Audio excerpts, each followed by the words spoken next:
We'll go ahead and get started, and as people filter in, they can find their seats.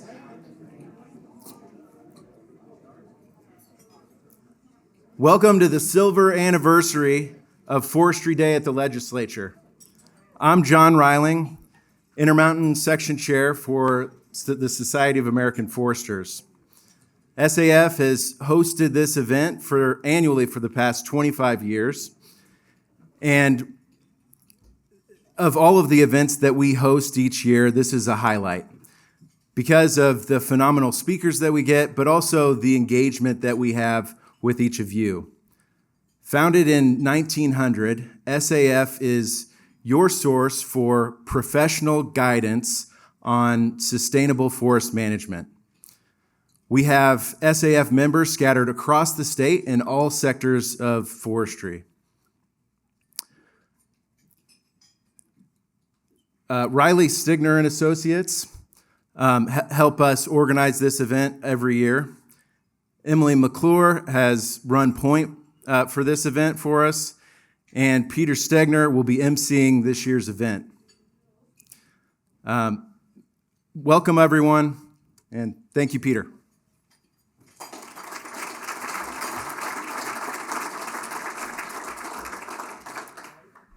Thank you, John, and welcome everyone to the 25th Forestry Day at the Legislature. What started out as a smaller breakfast that we held over at the Capitol has now turned into this beautiful lunch that we have here. So thanks so much. I'd like to start by thanking the Society of American Foresters, as well as all of our sponsors that you can see over there and also are included in the program.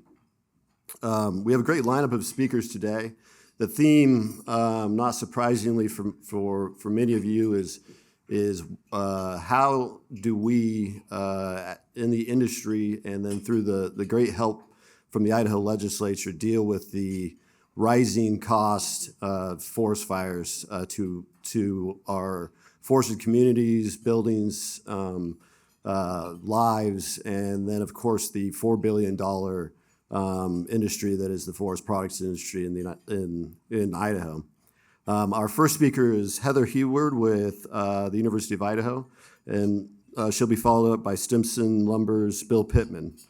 In addition to some of the things that they're going to be talking about that we can do on the industry side in terms of managing our forests for catastrophic wildfire, we're also going to be talking about some of the things that we're asking of the Idaho Legislature in terms of funding positions at the University of Idaho, making sure we have a robust firefighting budget with the Idaho Department of Lands, as well as passing good legislation that allows us to really take advantage of some of the emerging technologies that we see in wood that we're getting pretty excited about.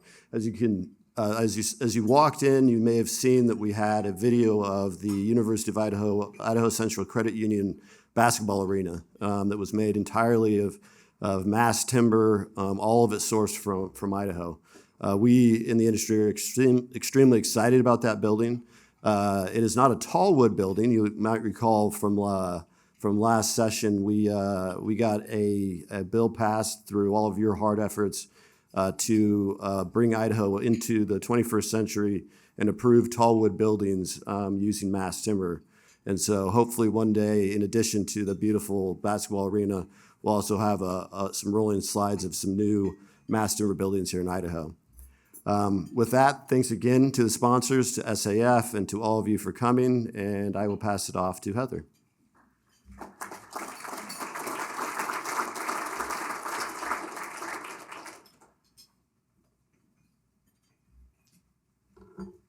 Hello, everyone.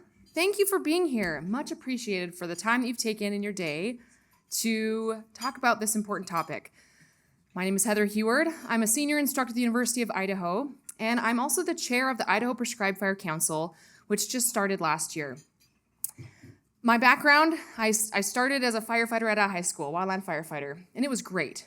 People thought I was so cool, and I thought I was pretty cool too. And I went to school, University of Idaho, studied natural resources, got a master's studying fire, how satellites view fire, still thinking I'm pretty cool. And then I became a mom and realized I wasn't as cool as I thought I was. And then I became a teacher and realized I was even less cool than I thought I was. So I teach at the University of Idaho, and I love it. I am still an active firefighter. I am able to go out on fire incidents, and this last summer spent quite a lot of time in Idaho on some fires. And was able to see firsthand what the impact that wildfire can have on Idaho, not only through my own personal experience on these fires, but also through talking to the firefighters that are my students, that are my peers, that are my supervisors, and really getting a gauge of what's their perspective of how fire is going in Idaho. This is an image from a website, and the website allows you to put in your area code and allows you to see your fire risk for a specific area. What you can see is that Idaho's looking pretty hot, and not in a good way. So we're in the red category predominantly. You can see our little button there in the graph. We're in the upper right-hand corner. And the two axes of the graph, let's see if I can recall here. We've got likelihood on one and consequence on another. So we have a very high likelihood because of the rural nature of a lot of Idaho. Our consequence is not as high as others. But we have a pretty high, one of the highest, in fact, likelihood and consequence of catastrophic wildfire in our country as far as other states go. And you can see the distribution of where those fire risks are. Now, we do our best to have a good picture of what we understand to be fire hazard. The reality, though, is that as we learned this last year in Colorado, is that we don't know a lot about what is going to be an area that's going to have high fire hazard. And so we need to do our best to reduce wherever possible the likelihood of fire where we can, because we know that there's always going to be unexpected things that come up.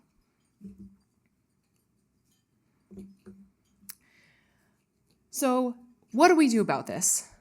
We have got to take some kind of an action. No action is inaction.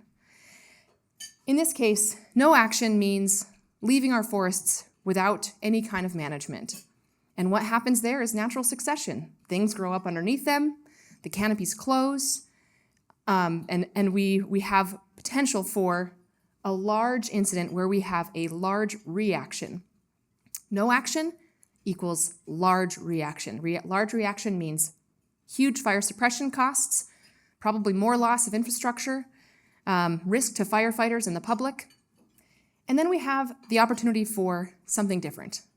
Proaction, which leads to a smaller reaction. This is an example, these pictures come from an example on Moscow Mountain, right near Moscow. So several years ago, my students were hired. I invented this program called Firefighter for Hire. I'm very clever. Firefighter for Hire. So firefighters, we'll go out and we'll thin your area. We've purchased chainsaws. We give them training in how to use chainsaws safely, and we go and thin areas. And so we had this pretty sweet gig where we could drive 10 minutes out of town, and these forward-thinking, thankfully somewhat wealthy landowners were willing to pay my students by donation to thin their area. So we worked for several years to thin, pile, burn over and over again till we had a nice fuel reduction area. We took a stand like there on the left, and we made it closer to one that would look more natural, like it looked historically. And lo and behold, what happened this summer is a fire was ignited from a battery from a garage, and it burned up and burned through these fuel treatments.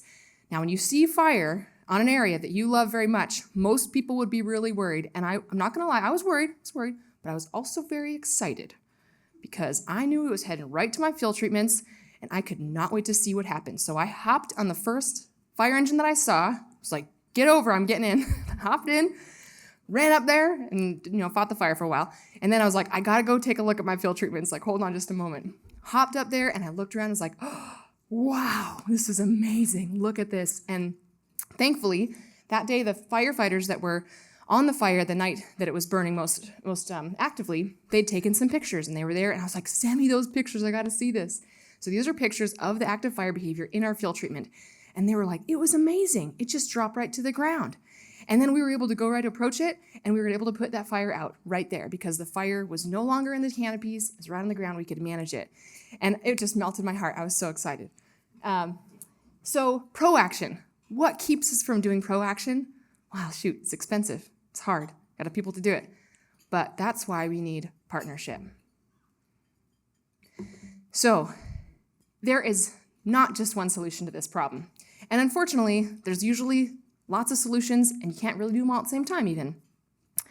But I like to break it down into 2 steps. First, we've got to know what to do and how to do it. And the second thing we have to do is to do it. But there are pieces in each of those that we need support on. For knowing, we need more people that can do effective outreach. Notice the word there, effective, because I'm sure all of you know there's outreach and then there's effective outreach. So we need to do effective outreach. We need to do meaningful research that is pointed at the right kind of questions. And we need to have education for people both generally so that we have a better educated public so they can make wise decisions in their voting. And we need to have better education of our practitioners as we go on into the future. I am doing my PhD right now at the University of Idaho, partly because it's a real good deal when you're a faculty member there. You can take some classes. And I'm studying adult organizational learning and leadership. And I'm learning a ton about how we can effectively teach people. Turns out we do it poorly most of the time. I'm sure you're not surprised at that if any of you have taken workplace training. But we can do a better job at educating people on how to do their jobs so that they can make more of an impact with the money that they are given and have a better impact on our Idaho's forests. So to do more, we need the money to do that, and we need the legal support to do these things. And that's challenging because honestly, a lot of the things that we are doing in the state of Idaho to be able to reduce this risk puts risk on us as practitioners. I have people ask me all the time in our Safe Club, our firefighter for hire, can you come and burn our property? I'm like, I'm 38. I have 20 more years in my career. I would rather have it not end. And that's terrible that is my response. My response of someone that is confident as a prescribed burner and planner, and yet I am afraid to do it. How do we make it so that we have these things that are safer for people to do legally so that they can have the space to do what's best for our landscapes? And we need to give our practitioners more of a reason to gain this knowledge, something that actually requires workplace training to get better at their jobs. So there's a lot of things that we can do as partnerships. We have these wonderful institutions, SAF and others, that are really establishing quality measures for what it means to be quality practitioners. And we need to start working together all across the board from knowing to doing, back to knowing, so that we can continue this cycle and continue to progress.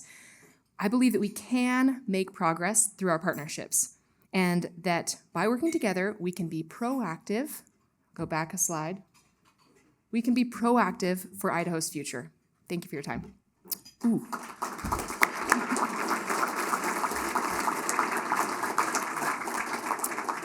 I did bring some nice patches. They're very beautiful. And if you come and talk to me afterward, you may have one.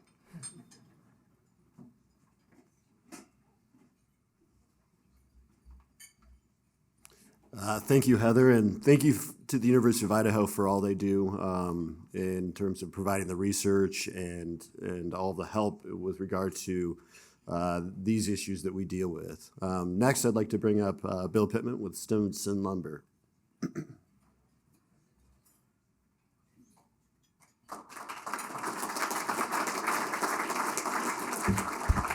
Thank you. Good afternoon, ladies and gentlemen. Like Peter said, my name is Bill Pittman. I work for Stimson Lumber, and just want to personally thank each and one of every you for taking time out of your day to listen to a message that I want to let you know about that's kind of near and dear to my heart, and that is very important to the timber community. I work for Stimson Lumber Company. Just a little bit of background on Stimson. We own about 168,000 acres in the northern 5 counties of the Panhandle. We employ about 180 people.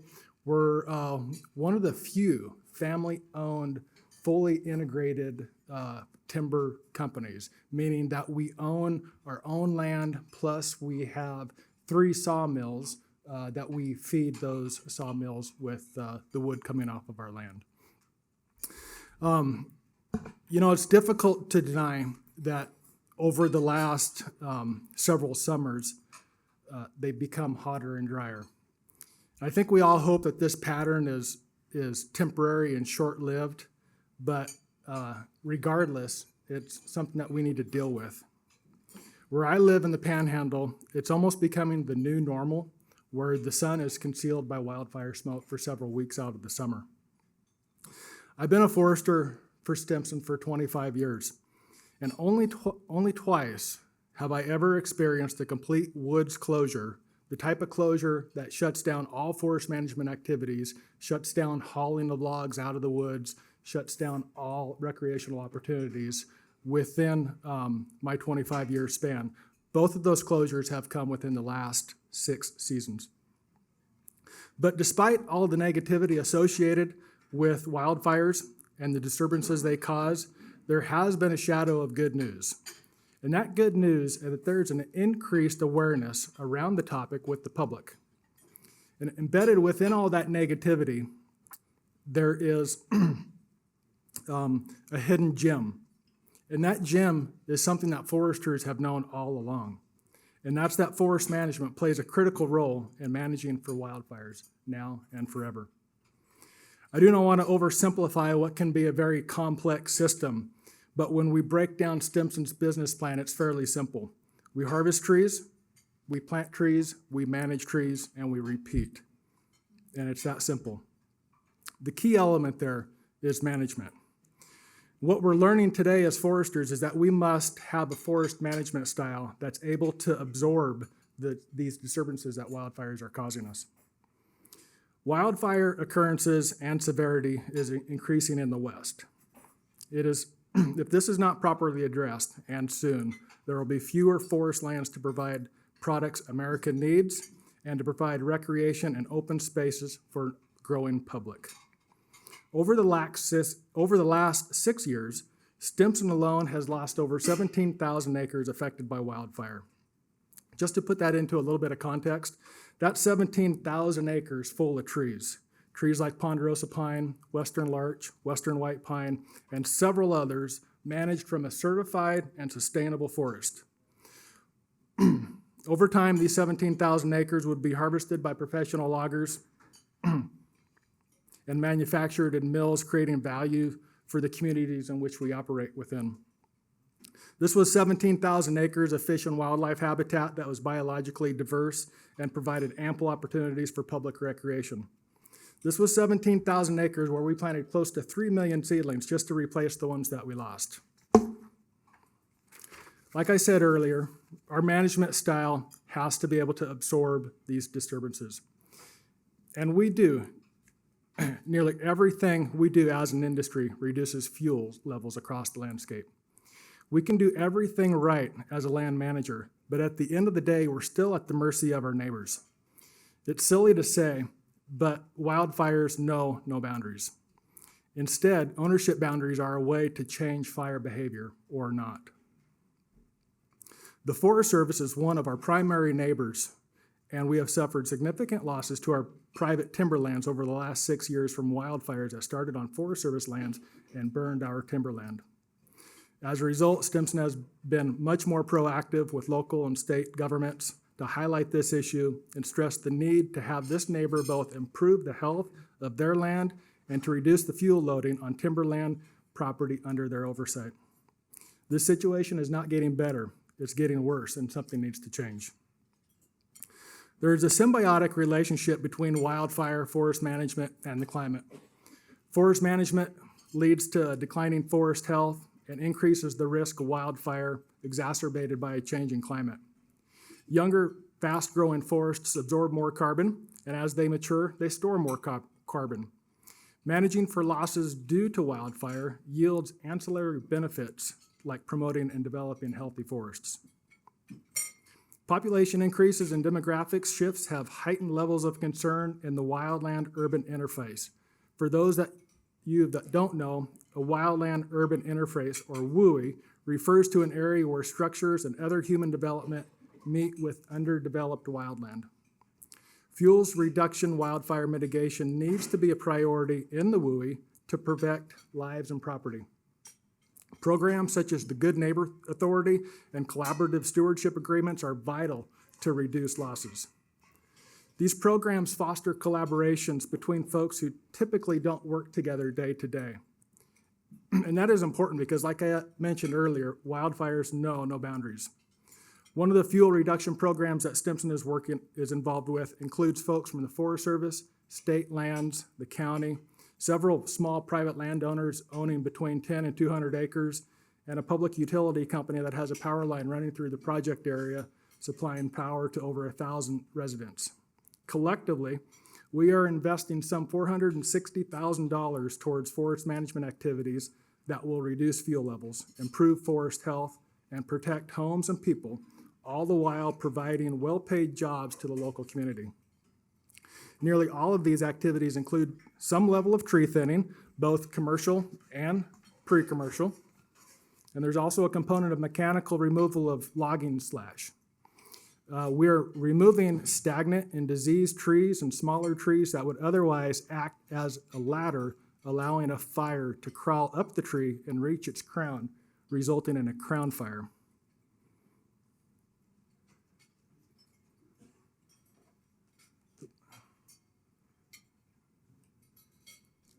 The picture here that I wanted to just kind of influence was what foresters call the crown, or the green part of the tree. The crown is really the engine of the tree. It's the green part that absorbs the sunlight and through the photosynthesis process turns that into energy to grow that tree. So the larger the crown a tree has, the faster and the healthier it's able to grow. And what I want you to kind of pay attention to is just the nature of the crown between the photos on the left and the photo on the right, and just the difference on the lack of crown to the left and the one that has full crown on the right.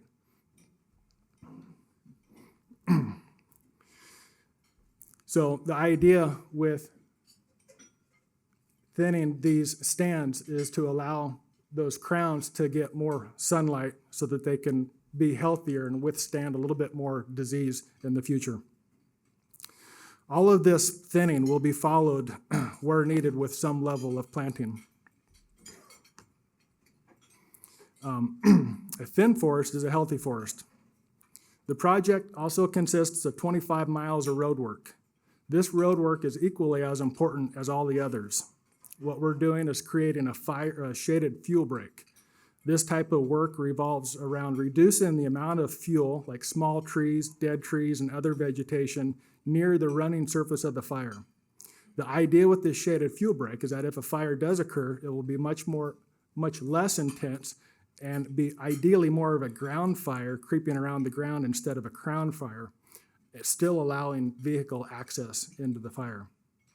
After all, a well-maintained road system is critical to allowing access into an area. I've seen this time and time again on almost every large fire in the past. When a fire does start, one of the first things that fire crews do is build the shaded fuel break instead of putting out the actual fire. It kind of goes without saying, but these shaded fuel breaks are much better to complete in the off season so crews can have the opportunity or just one priority, and that is to fight fire. It's great when we can partner with other folks like this collaboration project we did, because you cover a very large amount of ground. We covered probably close to 2,000 acres with the one that we're working on. But this doesn't stop us from taking a more isolated approach to protect our timberlands on a more individual basis. We must.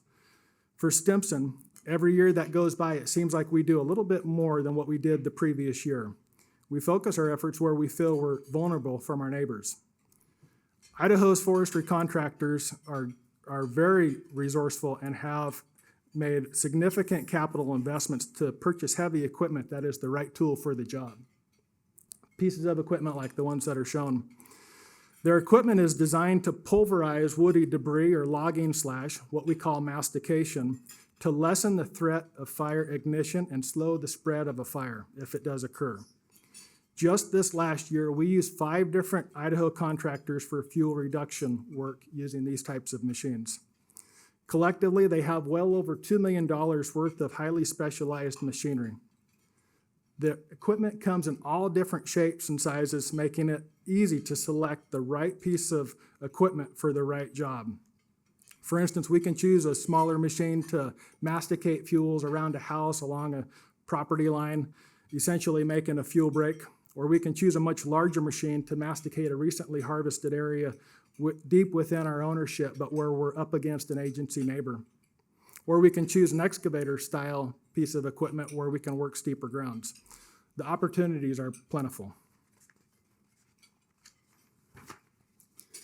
They all have one thing in common. It's one of those great payoffs that this type of work has, and it's one of those ancillary benefits that I mentioned earlier. The fuels that we're grinding up to lessen the threat of fire are actually being left on site and incorporated back into the soil profile to act as nutrients for the next crop of seedlings that we intend to plant, rather than going up in smoke. We want to store carbon, something that well-managed forests are very good at, not release it. In closing, I would say that we see active forest management playing a vital role in how wildfires behave as they cycle through the landscape. It's better to be proactive than reactive. Working with Idaho Department of Lands has been a great neighbor and resource for us. Their quick response to the fires in the Panhandle of 2021 were outstanding. Air support was fast and heavy and seldom allowed a fire to get out of control. We appreciate their rapid and decisive response from IDL and do realize that it comes with a large and growing price tag. There needs to be the same level of aggressiveness on federal lands, especially when they are adjacent to state and private lands. We could use your help. As fellow Idahoans, we need to demand that the federal agencies do a better job of managing their vast forest lands. Having wildfires escape from overly dense, diseased federal stands to burn up precious, well-managed state and private lands is unacceptable. Managing our lands appropriately is what neighbors do for neighbors in Idaho. If presented the opportunity, please demand better forest management on federal lands in Idaho. Thank you.